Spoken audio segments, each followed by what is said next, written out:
Bonjour, je suis Jonathan Nebout, ravi de vous retrouver dans les infos du Live Matin. C'est parti pour un tour complet des actualités locales et internationales. Le programme national de stage dispositif d'insertion des jeunes mis en place par le gouvernement ivoirien a touché sur les deux premières éditions 32 423 jeunes sur l'ensemble du territoire national, a déclaré le directeur des opérations à l'agence Emploi Jeunes, Frédéric Cabran-Ané.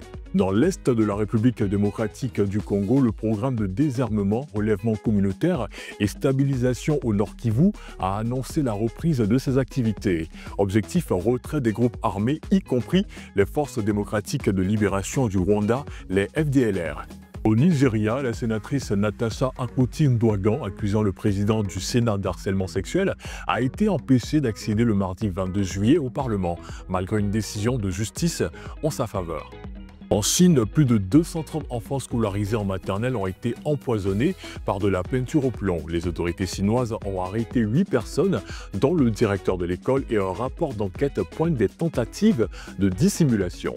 La Turquie a accueilli le mercredi 23 juillet une troisième session de pourparlers entre la Russie et l'Ukraine, dont l'objectif est de mettre fin au conflit déclenché par l'invasion russe lancée contre l'Ukraine en février 2022. Les États-Unis ont annoncé le mardi 22 juillet leur retrait de l'Organisation des Nations Unies pour l'éducation, la science et la culture UNESCO. La directrice générale de cette institution, Audrey Azoulay, a dit regretter profondément la décision du président Donald Trump. La rentrée scolaire 2025-2026 est fixée au 8 septembre prochain selon un communiqué du ministère de l'Éducation nationale et de l'alphabétisation.